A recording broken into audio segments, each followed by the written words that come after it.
I think peptides are like the DIY herbal cabinet of like 100 years ago. Interesting. Today, I got COVID early. And You got it right away. I got March. it right away. Yeah. It was like 3 days. I was like perfectly fine. I was going back to the gym. I was like, this is pretty insane. And that was a peptide that Yes. you take.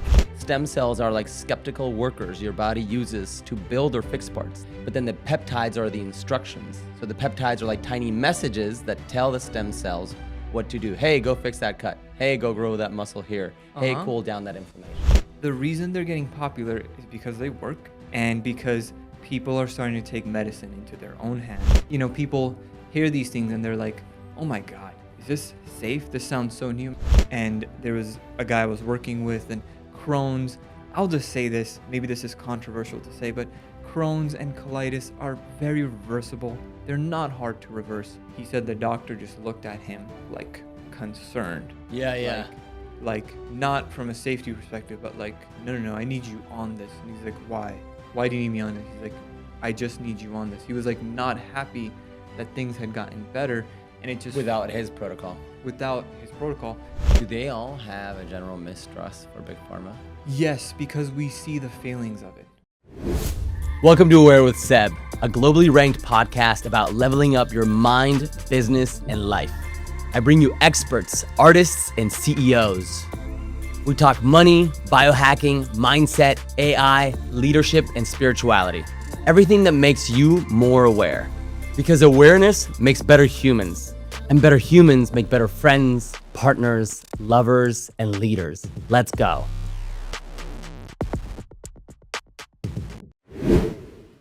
Awais, welcome to the show, brother. It's amazing to be here. Hell yeah, glad to have you.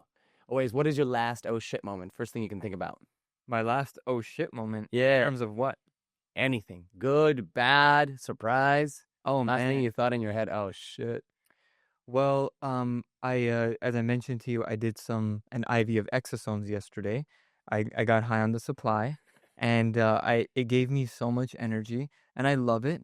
But usually I do it on a Friday night, and then I have energy all night.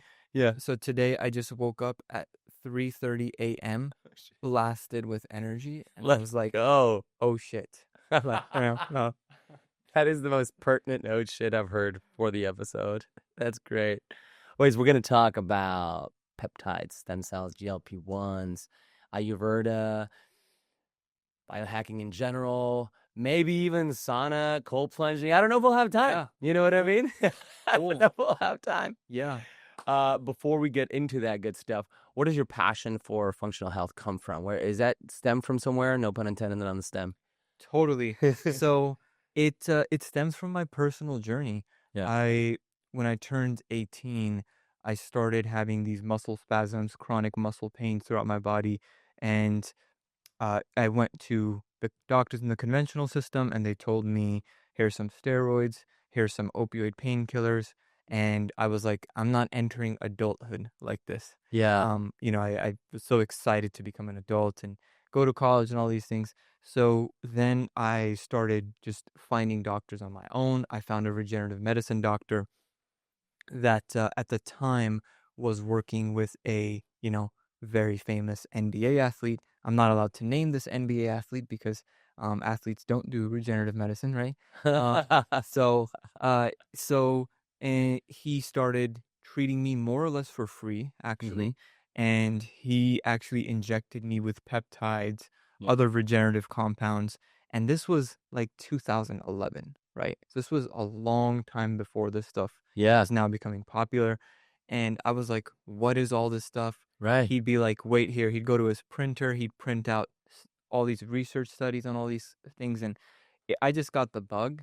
Yeah. And and then I had a lot of health challenges throughout my 20s. Okay. And it just gave me this deep passion to learn about functional medicine. Something I tell people is like, my health journey, if I was to turn that into a book, that could be a functional medicine textbook, just because of how many diagnoses, Really? challenges I've had throughout my 20s. Wow. Well, and you feel like you've hit a solid stride now over the last several years. Yeah, Into your 30s. totally. I Yeah. totally feel like that.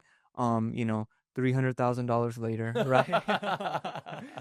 Blood, sweat, and tears. Yeah. A lot of like, but it feels very divine because I Mm. feel like in each chapter, I really felt like, I'm gonna say the G word, God was guiding me at every step, Mm. and was kind of like, okay, now here's this thing. Now you're gonna learn about heavy metal toxicity, Mm-hmm. and you're gonna have to face this. Wow. Now you're So gonna you had to face it, and then you learn it every time. You're like, can I just learn it without facing the shit? exactly. Yeah. And but it was cool to be able to have that direct experience Yeah. with a lot of things, and it was a really, my 20s were brutal. They were, yeah. Wow. Well, I'm glad you're better. Thank you. Glad you're better. Always. I'm gonna read something. Please.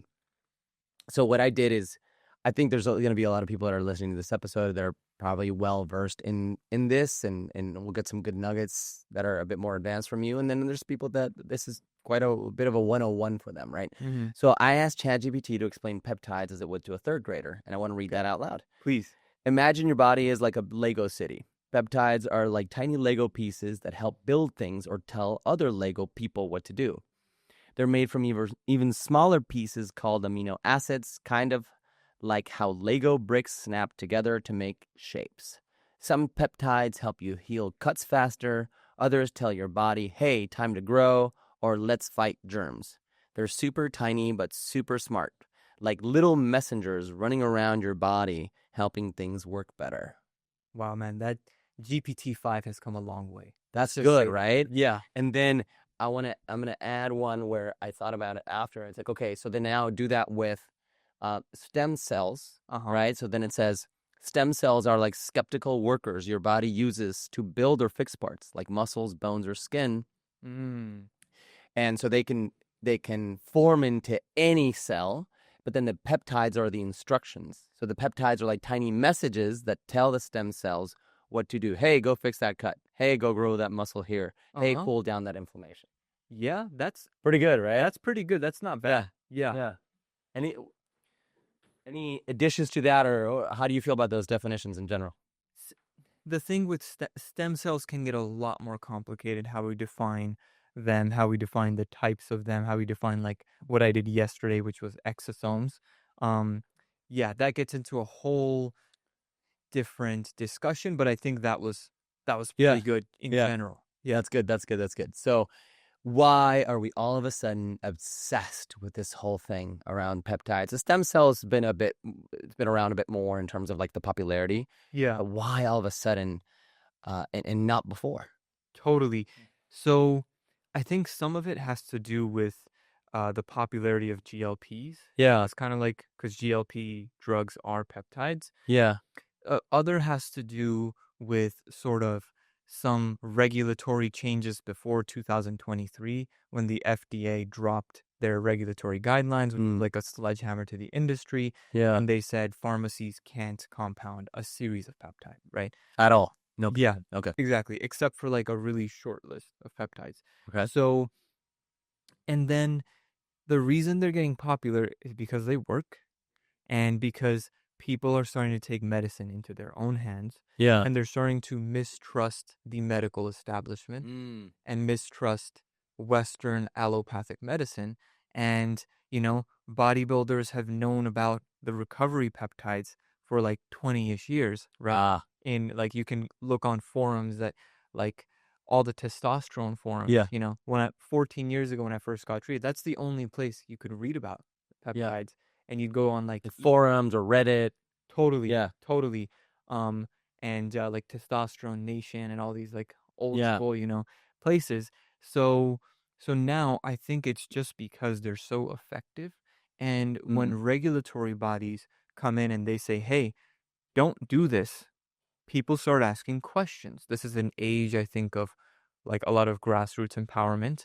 And like there's an immune peptide called thymosin alpha 1, life-saving.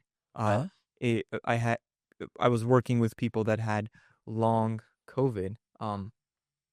We can say the viral word, but like Or vaccine effects. or vaccine effects, yeah. Right. And TA1, thymosin alpha 1, was literally life-saving for people. I had a clinic that I was working with. I was helping them figure out their supply chain for peptides. Yeah. And this doctor, she was like, I have women come in who are bedridden and then from long COVID and then Yeah. powerlifting 10 days later. Yeah. 10 days later. 10 days later. I had long COVID like as early as you could have it in Yeah. 2020, like April of 2020. I was already like, I got COVID early and just, You got it right away. I got March. it right away. Yeah. And then it like persisted and I'm like May's rolling around and I'm like, obviously in the space already. So I'm like, okay, I think I got this. And I did a bunch of stuff, but with the thymosin alpha 1, it was like 3 days. I was like perfectly fine. I was going back to the gym. I was like, this is pretty insane. And that was a peptide that you Yes. take, like that you took just once or over course of a few days, for example? For a few days. Usually treatment courses are a little bit longer. Got it. I might have responded better because I'm doing more protocols and kind of like, taking care of cellular health in a different way.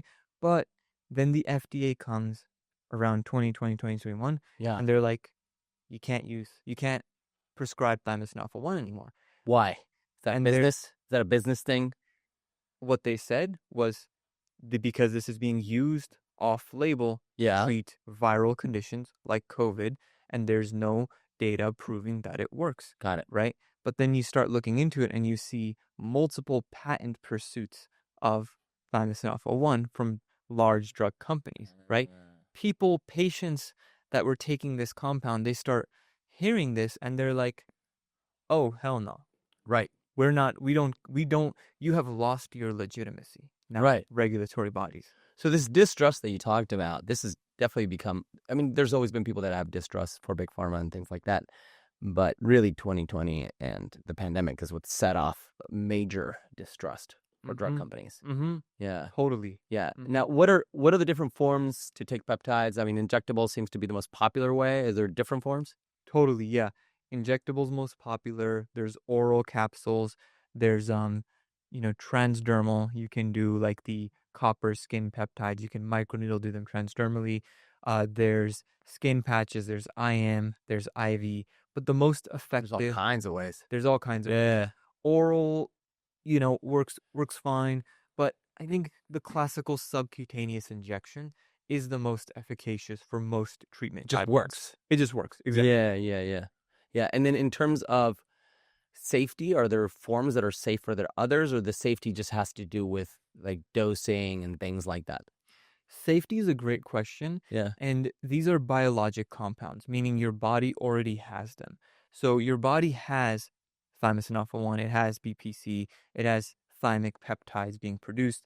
Every few years you age, you're making less of them. Okay. So because it's a biologic, the safety profile is extremely high. And it just depends peptide to peptide. There are certain contraindications, especially with the GLP drugs and the GLP peptides. But it just but for the most part, safety profiles are really high. Got it. So let's just hit the GLP-1s, since that's the craze. Ozempic, everyone's talking about it. Yeah. There's a huge thing now where, like, there's this understanding of, hey, this isn't really that good for you if you're just doing it just to lose weight and you don't really have blah, blah, blah.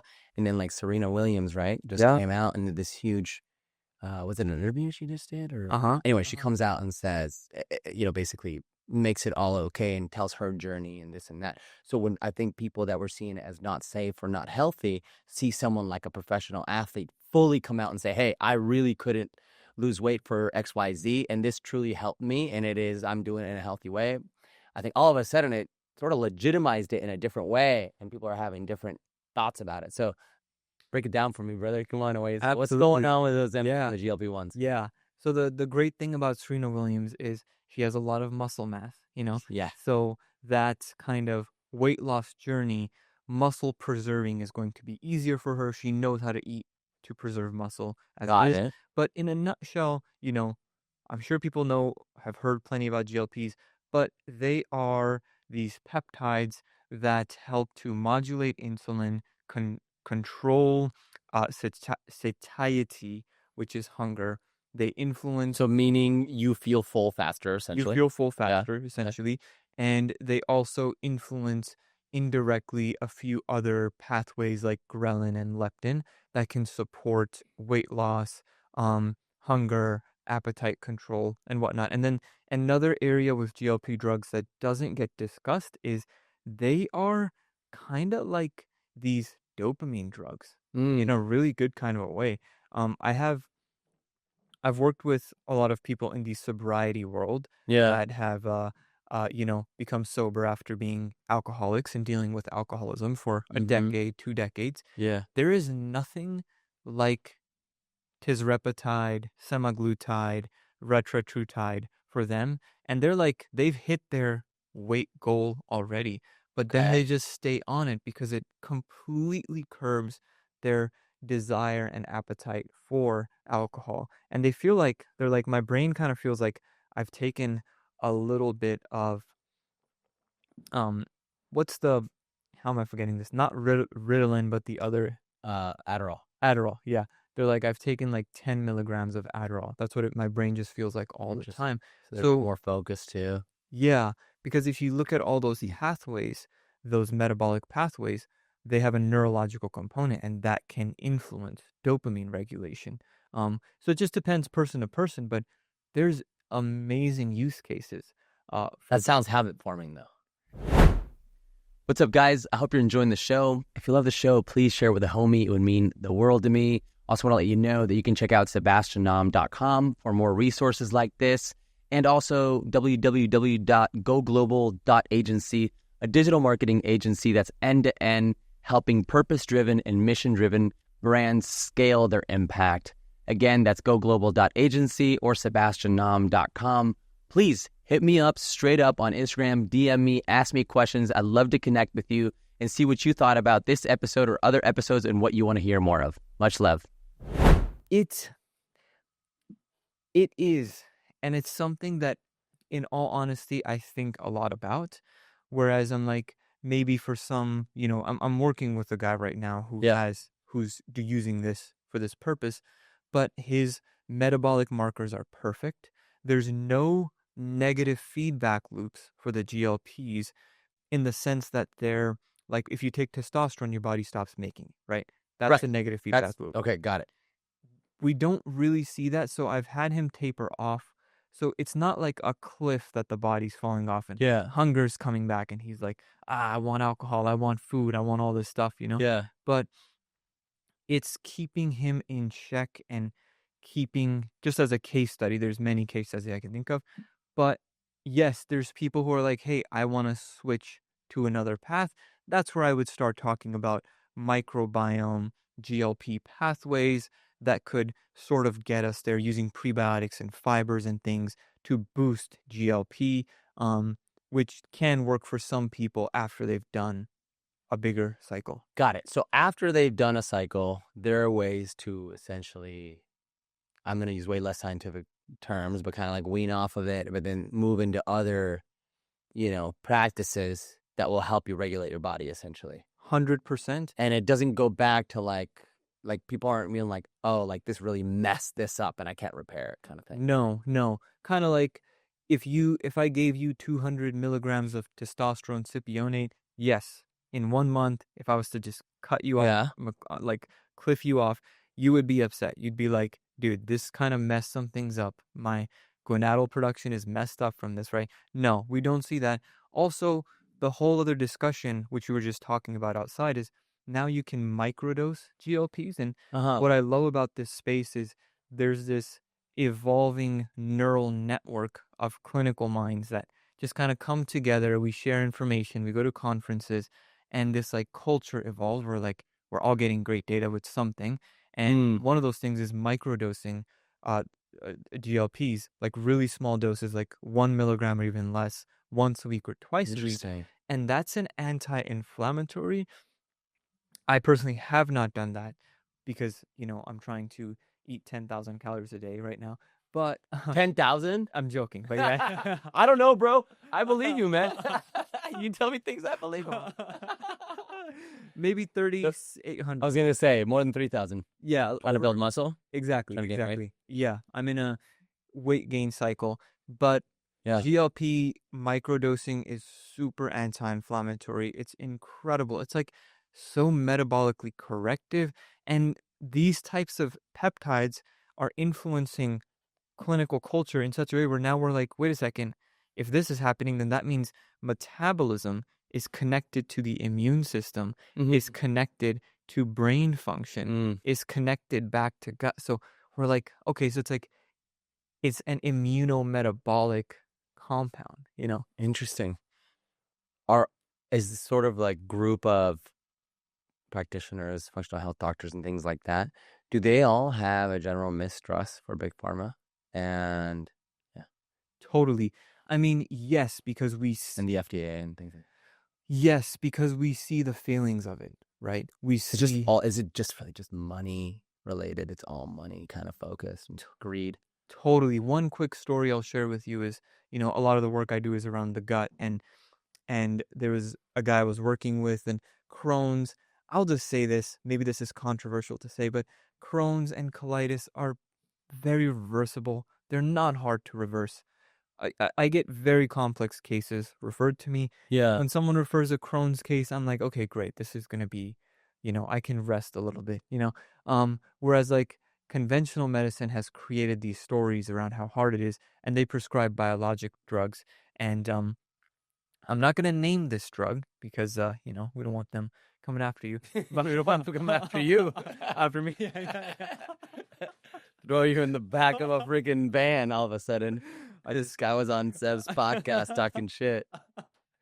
So there's a biologic that you inject. They give you an IV of it every quarter or every 3 months, every like 4-ish months, if you're a Crohn's patient, and it suppresses the immune system. Not good long term. And I was like, "What are you paying?" He's like, "My insurance doesn't cover it. It's like 28,000 a year, something like that. One drug, 28,000 a year." And I was like, "Okay, well, I'm not gonna tell you what to do there, but we're just gonna heal your gut. We're gonna seal your gut lining. We're gonna, you know, we're gonna restore cellular function. We're gonna do all these things, and then, you know, you can go back and have a conversation with your GI doctor." He does that. He's like, "Hey, everything is in remission. I've never felt this good. Yeah. Bowel movements are perfect. The colonoscopy came out perfect. The results. Yeah. So, like, I don't need this anymore. And I'm reading that it's safe for me to kind of like get off of this drug now." And he said the doctor just looked at him like concerned. Yeah. Yeah. Like not from a safety perspective, but like, no, I need you on this. And he's like, "Why? Why do you need me on this?" He's like, "I just need you on this." He was like not happy that things had gotten better, and it just Without his protocol. without his protocol. And this client of mine, he came up to me and he was like, "I really felt like there was some." He's like, "I felt like the pharmaceutical rep might as well have been sitting in the room with us." Like a weird force or energy that was like speaking through this guy kind of thing. Like Exactly. creepy. Exactly. Like a South Park episode. Exactly. You know what I mean? Exactly. Yeah. Yeah. Did you Yeah. see the Ozempic South Park episode? That was the best. Dude, it's so funny. Why was the South Park episode better than like other depictions of like GLP drug manufacturing? You know, it's like the why. Why was it so accurate? I mean, they're really just the documentary showing, you know what I mean? Totally. Yeah. It's so good. Always so we talked about these peptides that you said some things that if I give you something and then I take you off can be completely habit forming, can wreck you, while others not. Some can be done with microdosing. Then you mentioned something about how things are being connected that weren't being connected before. Like this is connected to the gut, this is connected to brain health. So now we're figuring out that this is connected to your immunity and this and that and all these things, right?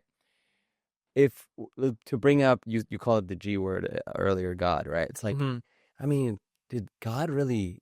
I mean, are we really meant to be experimenting with all these things and taking all these things? Like, you know, you're a very you're a holistic. I consider you a holistic biohacker, and so, like, is this truly a holistic approach to things? Yeah, I love that question, and because I think about that. Yeah. And, you know, whole other side tangent, but I've received gene therapy, right? I've kind of sort of edited my genome with mini circle and, you know. Oh, explain that. So they give you something called follistatin in a plasmid gene vector, Okay. and it modifies gene expression of follistatin, and FST and myostatin, they kind of hold the balance for a lot of anabolic and muscle growth pathways. Okay. And it helps you grow muscle. It's also incredibly anti-inflammatory. It's really good for the brain as well. And, people hear these things and they're like, oh my God, is this safe? This sounds so new. I'm like, well, it seems like it's at the forefront just now, but the research is like, you can go back, like 10 years. There's a lot more research on these things than people think. Mm-hmm. And, so 14 years ago, when I had my printouts from my doc on peptides and regenerative molecules, like, stem cells, people were looking at me in the same way that they look at me if I talk about the gene therapy now. They're like, this is the craziest stuff ever. Yeah. Are we meant to be doing this? Yeah. It's like, are we playing God by working with peptides and stem cells and things like that? I think God put these things kind of here for a reason. And like, I've never shared this before. And because I like to, you know, I've been involved in scientific research. I'm a very scientific person. Yeah. But I'm very big on breath work. And during a breath work journey, my grandfather was a Vedic herbalist. Uh-huh. And I know that there's a lineage there that I don't really know about because of the Pakistan India war. I'm on the Pakistani side, so a lot of history got muddled from wars and conflicts. Okay. Right. Okay. But I know there's a lineage there, and during a deep breathwork journey, Yeah. I connected with my lineage, and it was very vivid. I just kept going back, and they Wow. were like, I could see them making the ancient medicines, and then one of And these are like Ayurvedic medicines. Yeah. Ayurvedic medicines, Yeah. yeah. And one of my ancestors in this journey just told me, he's like, if I was around in your time, I'd be a freaking biochemist. You really want to mix in buttermilk? You want to mix some herbs in buttermilk? We had to do this at this time, Go do biochemistry in your age when you Interesting. have it, So I do think that there's that path, and there's a reason they're so efficacious and life-saving and efficient. That's really interesting and very cool that you had that vision. When you and I met like 3-4 years a while ago, 3 years ago, I think, or so, you immediately told me what my Ayurveda was, which is my body type, and you're like, you're a Pitta for sure, right? Uh-huh. So I asked, for people out there, I asked ChatGPT to explain Ayurveda to a third grader. And it said Ayurveda is like a really old user manual for your body. It was made in India a long, long time ago, over 3,000 years ago. It helps people know what to eat, how to stay healthy, and how to feel better when they're sick, using nature like plants, foods, and daily habits. And then it breaks down the body types of Vata, Pitta, and Kapha. Kapha or Kapha? Kapha. Kapha. So it just interesting that you brought that up, because I know that is something that you do bring. So how are you mixing peptides, stem cells, and then this ancient knowledge of Ayurveda? Totally. Yeah. The way I see it is, I've had a love-hate relationship with Ayurveda. Okay. Because, I'm a long-haired brown guy. So as soon as people see Ayurveda and my name, that becomes That's your thing. That's your the label. thing. Exactly. Yeah. Exactly. And I would give a talk on peptides at a conference, and people would come up to me like, "You're that Ayurvedic guy, right?" I'm like, did you not listen? I'm like, Yeah. okay. So, but I love Ayurveda. Yeah. I do think a lot of it is outdated. And I have to be honest, I have to speak truth. I don't like a lot of Ayurvedic practitioners. I think some of the stuff they do is outdated, sometimes even dangerous. A lot has happened in human evolution with pesticides and the way our bodies have kind of changed, and detox physiology is just very different now. So foods don't do the same things that foods did then. Exactly. Right. Exactly. So it might have been great 1,000 years ago, even 200 years ago, even maybe 100 years ago, but I don't find it to be relevant and clinically efficacious. And sometimes there's too much weird spirituality introduced when someone isn't recovering from something, and they're like, oh, this is your this and that. So that's, hope that doesn't piss off too many people, but that's my honest opinion about it. That's what we want. But then the other side is, I think what like what my ancestor told me in this vision is kind of where I'm at, where it's like, I like the doshic model. It's a heuristic that helps simplify things, right? Sometimes when I'm a little bit challenged clinically, when I'm working with someone, very complex case, and there's 5 to 10 variables happening, and I'm like, wait a second, everything you want to do, you're a hyper pitta. I had a call with a client 2 days Which, ago. by the way, It's fire. there you go. And like this guy, he's like 8. And that's the dosha. So the dosha describes the type of person or body type you have. Exactly. In this case, this person was a pitta, which is essentially what I am. Which is a fire Yeah. type. Yeah. Yeah. So like, yeah, there's 3 doshas, just to super briefly explain them. It's vata, pitta, kapha. Vata, air, ether. Think about me, like thinner frame, now less than, but like thinner, like me in my primal form. I can be very vata. Air, ether, very intellectual, thinker, forgets about meals, like kind of can be a little bit drier constitution, right? Okay. Then pitta, fire, think athlete, think about warrior, think about like strong personalities, right? Yeah. Then you get kapha, think about earthy, grounded, think about motherly energy. That's water, earth, very soft, very grounded. Sometimes people that are overweight can be like, that's a kapha thing, but it's not always people too often associated with body types. It's not entirely that. Got it. So yeah, this guy was like he's very pitta. He's 8% body fat, super lean. And every question he asked me, there's a plan for him in place, but he's like, can I do a fast? I'm thinking about like taking cayenne pepper supplements. I'm like, dude, you're freaking fire. Yeah. You have no, like, you're just cooking. I come and I see him and I'm like, dude, you're just hot. Yeah. Like, I hug you, your body's physically hot. Interesting. Yeah. Like, you don't need pepper, hot sauces, long fast. Everything is just pitta. Interesting. So then I'm like, okay, then I'm kind of using that as a heuristic tool. And also then it's like, he's like, wow, this is really helpful for me to think about my life, because I want to do pitta things. And I need to bring kapha, water, earth, into my life. So that's where like I honor my grandfather and my ancestors, like that I do bring in those doshic elements. Super interesting. Yeah. I was doing proper intermittent fasting for quite a long time. I think I did it for like maybe 3 years. Probably from like 2019 to 2021 or something like that. And it was really working for me at first in terms of energy and definitely some fat loss, but mostly just energy. I just felt good. And then it just kind of stopped working. And then I stopped doing it. And now I've not been doing it for a few years. And I love not doing it. So it's an interesting thing. So do you have strong opinions about things like fasting, for example? Or is it more of like, hey, it's great for some and it's not great for others, and partly is on this sort of Ayurvedic thing? I think that's a great point, and I completely agree with that. Yeah. Great for some, not great for others. I'm building right now. I'm not intermittent fasting. Correct. Right? Like, I need to get enough calories in. If somebody's in that type of a plan, not good for them.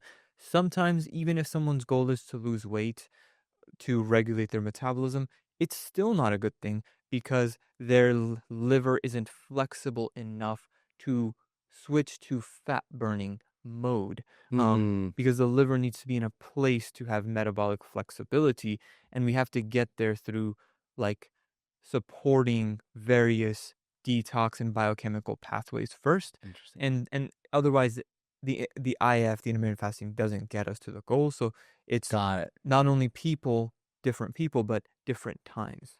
Yeah. So interesting. What is your current sort of biohacking stack? Do you have some peptides that you're really into right now, or even other things that people are more savvy to, like sauna and cold plunging and creatine? Everybody's taking creatine now. How did creatine become the most popular kid in school all of a sudden? Because I remember in junior high, I knew about creatine, and it was like, bro, don't take that shit, because that's like growth hormones, you know what I mean? Or it's like steroids, basically. And now every mom's taking creatine. Yeah. and 20 grams of it too, you know. Damn. Yeah. So like, look, like the studies speak for themselves, right? It's incredible. I personally don't take creatine, and there's no reason for it. Really? Yeah, it just, Even in your building mode? yeah, it's I like Now I'm worried. I'm taking creatine now, and you're not taking it. no, it's just something. I'm gonna revisit it, but it didn't do, years ago it didn't do good for my gut, and Got it. I know So it was a gut thing for you. it was a gut thing for me, Yeah. and there was kind of other things that I would experience when I would take creatine, and those are rare, and that happens. Everybody's unique bio individual. Also, I'm at a very different time in my life, so I'm definitely going to now reintroduce it, and see if I can get that, like, first few pounds of water weight you get is so fun. It's like, oh my God, I'm 5 pounds heavier, Yeah. and you're like stronger because you're like a little bit heavier, all of a sudden. So creatine's awesome. I love creatine. The studies speak for themselves. The high dose studies speak for themselves. It's, neuroprotective. That's what I was gonna ask. What about the brain function stuff? That's huge. Just think about our parents. Think about like people we know over 60 or over 70, right? Uh-huh. Like I want really simple things for my parents, Yes. right? Simple, cheap, they're going to do it, right? Right. That can help a lot of people. Creatine is just that. It's powerful. It's showing neuroprotective effects. It's mitochondrially. What if somebody in their 60s isn't necessarily doing anything to work out or build muscle? Should they still be taking it for their brain function, or is it more of like a depends on the person kind of thing? They should still be taking it, and they should consider working out, because Yeah. that's the Even if it's very light working out? totally, because it's like that's one of the most geroprotective, like age protective things we can do. That's the best. Yeah. That's your best bet going 70 plus is, Right. workout and yeah. Yeah. I feel like, uh, you know, we're both live on the west side of LA, and Yeah. we are just, flooded with biohacking things and all of these things. And I feel like at the end of the day, emotional well-being can be one of the biggest factors to stuff. I've known some people that are so obsessed with every biohacking thing, but they're not emotionally well or emotionally stable per se. Yeah.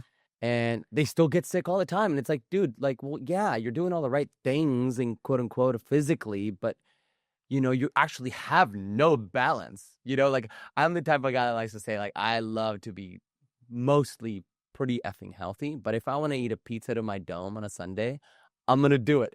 Luckily, it doesn't mess up my gut that bad, so I'm lucky in that sense. But like, I feel like it's part of what keeps me healthy in a way. Totally, man. And you also come across like, someone, whenever I run into you, you have a very healthy nervous system signature. You have like a nice calming energy, and some of these like biometrics kings, these tech guys that Yeah. are tracking Like your Brian Johnsons and things like that. exactly. They're tracking every fart, Yeah. in the day, and they're like, Yeah. yesterday I had 12 farts.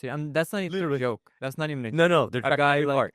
shared his Notion page with me, and he's like, yeah, if you see my farts are going down, so I think we're making progress.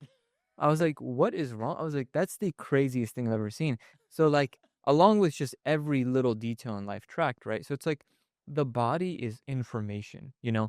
if I'm, and I love all these things. I love to optimize. I'm always optimizing because I've been so chronically ill. Yeah. Like I almost died at some point, So it's like now it's like I love to push the limits, and there's this word called salutogenesis, which means to optimize beyond baseline health. And we don't actually have language to describe health beyond what is health, which is right now defined as the absence of disease. What's beyond that? We don't have language for it, so it's not in our experience, but that's what I'm exploring in my own body, in my own like life.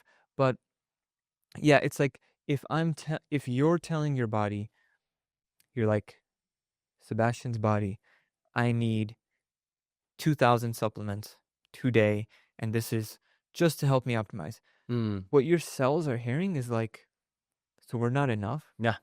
All this, mitochondrial water we're producing, all this ATP we're making, all this stuff we're making, it's not enough for you, Interesting. So then it's, how is that going to help your limbic nervous system regulation of feeling good, Yeah. being embodied, and like, I get it. We're in a place where there's a lot of challenges we have to our food supply and Yeah. to life here, the stresses here that we have to regulate with all these different tools, and people have mold in their buildings and people are like Yeah. dealing with sicknesses from that. So there's a lot of reparative stuff people are doing, but it just gets it gets a little extreme.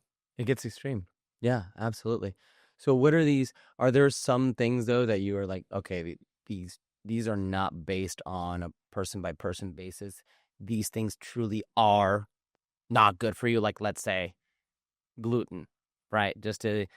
Or it's like, no, that could still be a thing, or alcohol or caffeine. Or like, are these things that are like we've known more about in terms of a health standpoint? Do you have absolutism type opinions? No, honestly, no, because like the gluten thing is very simple. It's glyphosate. It's pesticides that damage the gluten supply in the U.S.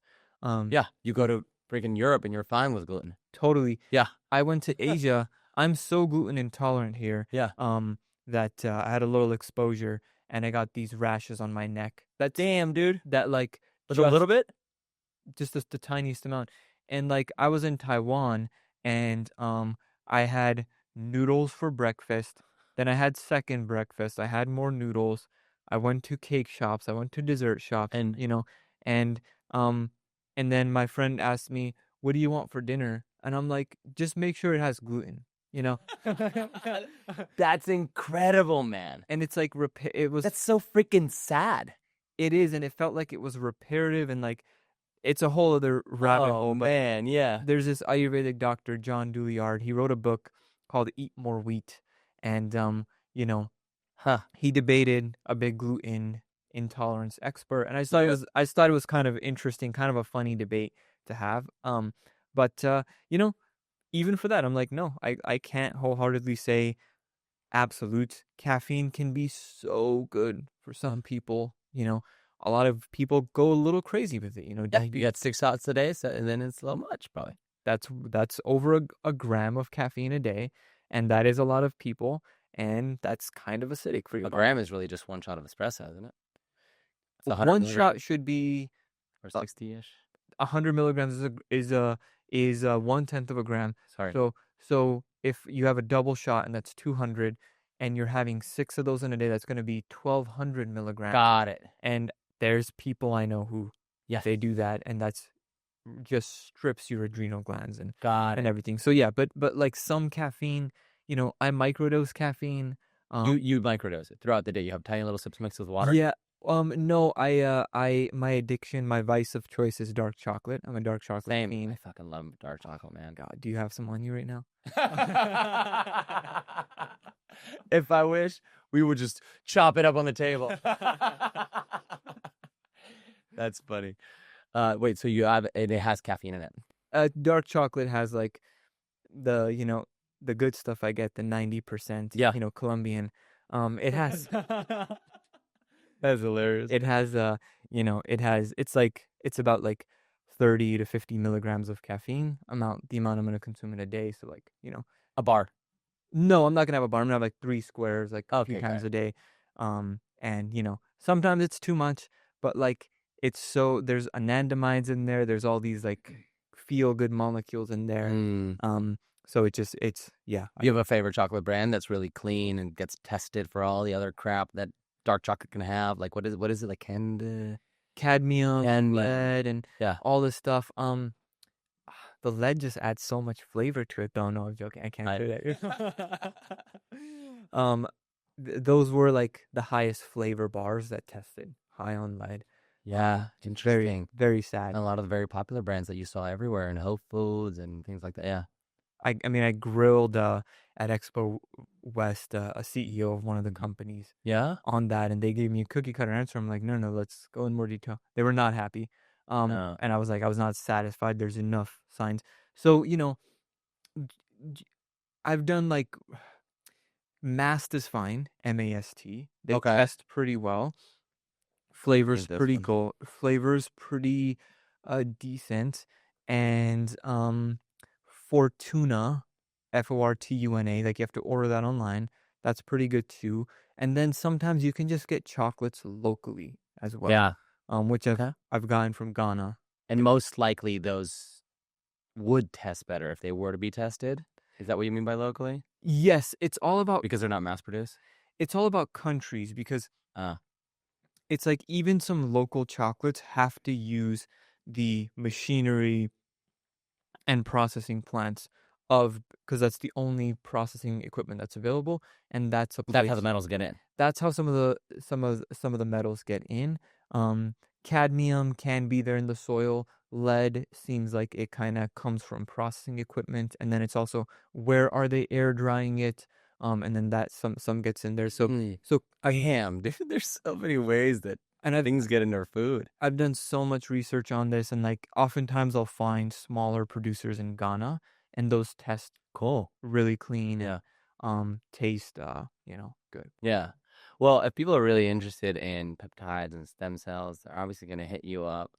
And for those that are like, this may be a bit over my head first, what are some basics that to just, is it just eating organic, for example? Is it just eating organic? Is it the not drinking tap water? What are these sort of basic things that you would tell? Like, at least do this. Totally. Yeah. Number one, eat whole food based. Yeah. Right? Like if you don't eat from a box, which is really hard to do. Yeah. Right? If you don't eat from a box and you eat whole food based, that solves a lot of problems. You Mm. don't even have to do Whole30, but just like whole food based nutrition solves so many problems. Then we get into obviously the water thing, like I have a pretty, RO filter, reverse osmosis filter, post filtration. So yeah, don't drink tap water, get good water. I know there's like the Oasis water testing and they do a good job of putting it out there, but I've tested my own water when I've sourced from different companies and different delivery places, and Yeah. I have one right now that I've liked and that's been testing pretty clean, and I like the water. So water's huge, and then water's also shower and bath, and Yeah. I have a little um, filter on my thing here. Yeah. yeah. So just if you control food, you control your biggest inputs: food, water, So whole foods, organic foods, yeah, and then what? water quality, and Yeah. then number 3 would be air quality. Air quality. You come to my apartment, there's 4 or 5 air purifiers running. I have humidity monitoring. Yeah. There's all this science I put into the airflow and what types of filters I have. I have PCO, I have PCOS filtration. I have all these. It's a whole thing. So it's because air is such a big input. Yeah. I consume more air than anything else. So you control food, water, air, and then you add movement in, and then son of a gun, you sleep on time at night. Yeah, baby. Those 5 things. That's it. You're on track. Right on, right on. I have a air filter, at least when I sleep at night. I had been getting the shittiest sleep for a while. And well, the thing with me is I wake up multiple times throughout the night. So I'm like, is this a glucose thing? I did the continuous glucose monitor, and then it wasn't really that. And then I was fine. It was very inconsistent. And there was one thing that I just recently changed that has actually made a difference. And the one thing is that if I am waking up if I'm waking up quite early, sometime between like 5:30 and 6, for example, instead of going back to sleep to get my 8 hours that I always think that I need, and I just get up and I just go stare at the sunrise. And like I'll say some affirmations, some prayers, some gratitude things, so that I can at least get right into that grateful feeling that I'm alive and there's the sun and the world is beautiful. Even if I wake up kind of like moody, like I just go do that. And that change, actually sleeping less, I am now sleeping better. So I think in part is I just needed less sleep. Maybe I was oversleeping.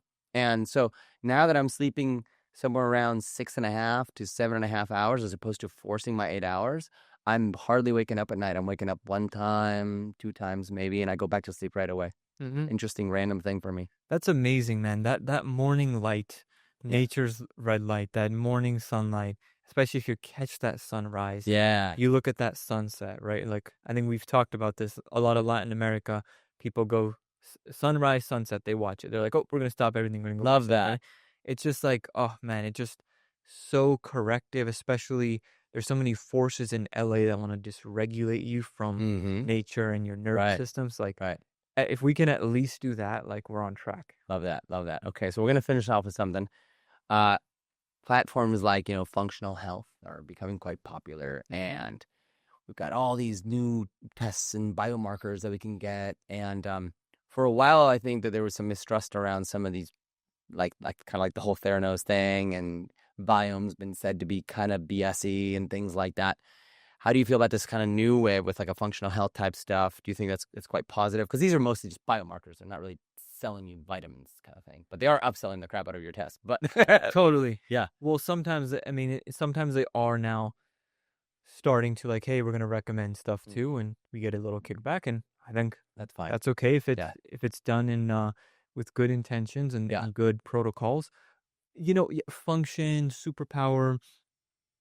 I worked with Superpower Health, the company, which is kind of like, have you heard of them? No. They're kind of like Function, Okay. but they have a little bit more AI, a little bit more kind of tooling behind it. Cool. And it's more modular, and they're kind of building more into the ecosystem. Interesting. And honestly, as they're evolving, when they just came out, when Function just launched, and I did a test, I was less than impressed, but I'm starting to see with the evolution of AI, this thing's getting better.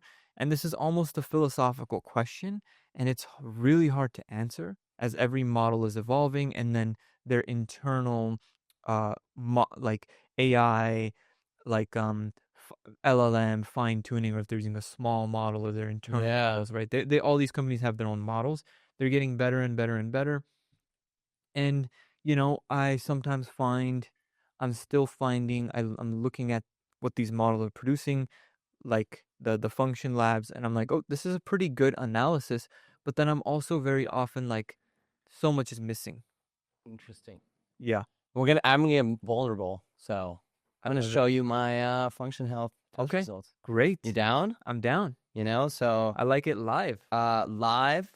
And hopefully, if there's something very embarrassing, we'll just I will have to start by saying that I literally got these last night, Awais. This is so funny. Okay. I got these last night, and I was like, freaking hilarious timing.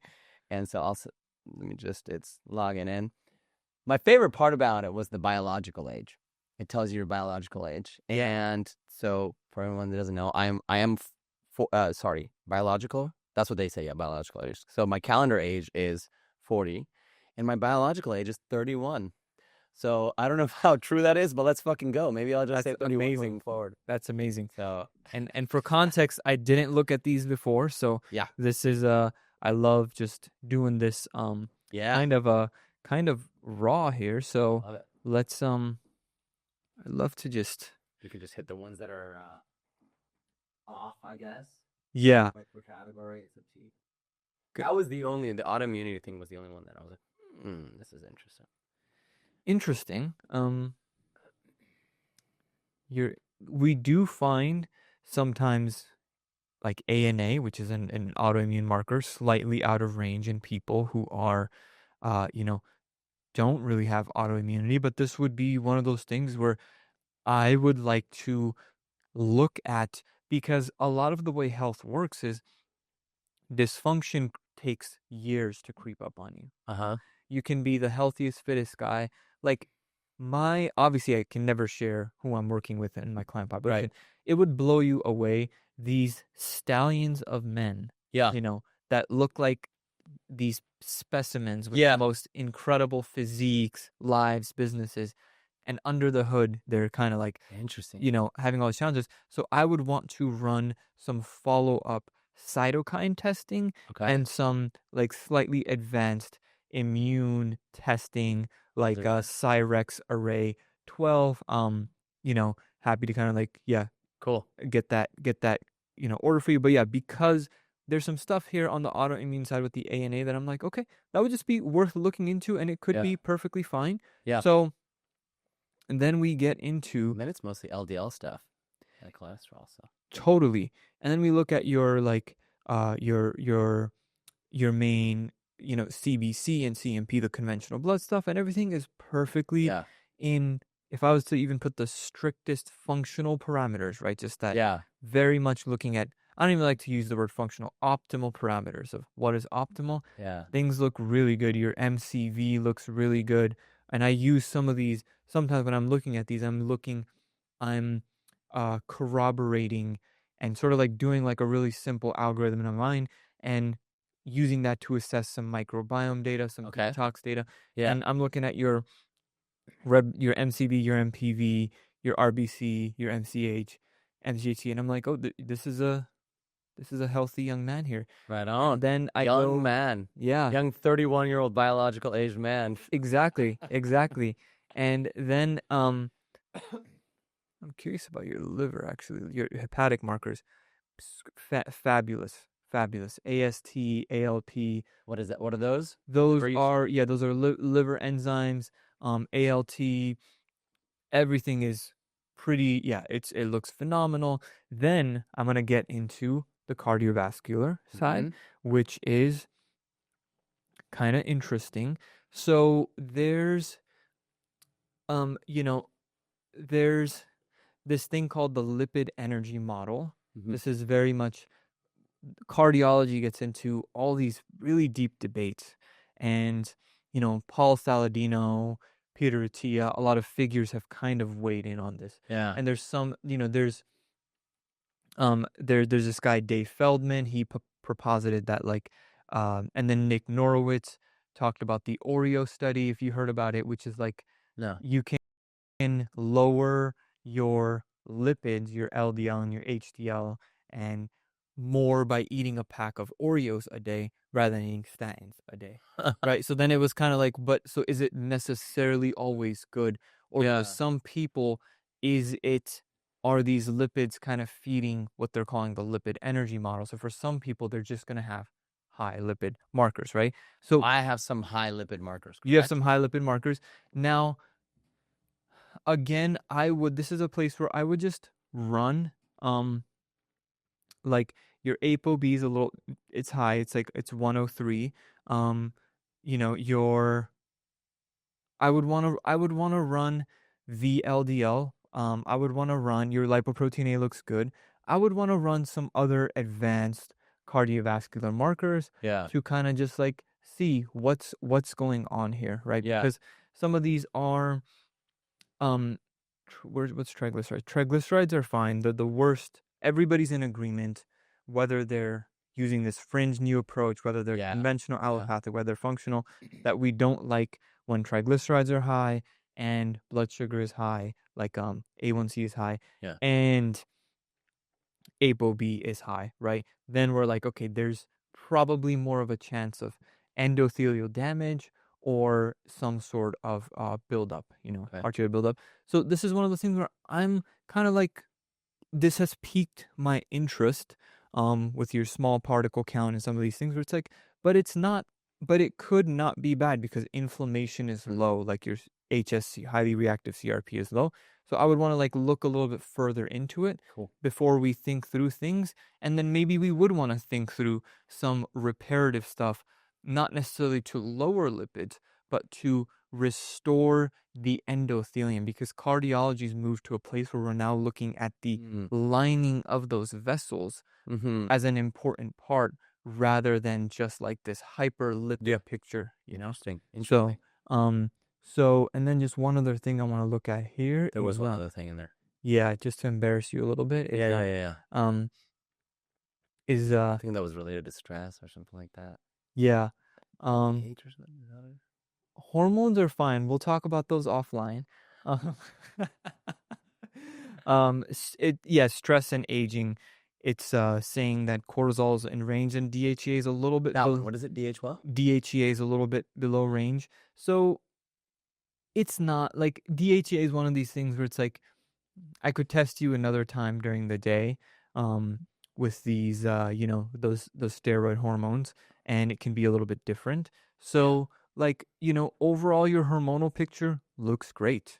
Like, if it was off, and then we also saw all these other things off as well, then it would be a problem. But like your sex hormone binding globulin, which is often a really important marker for inflammation, is like really good. That means that that increases circulating testosterone and stuff. So then, it's way less concerning having low DHEA in it. And I wouldn't even necessarily say you need to supplement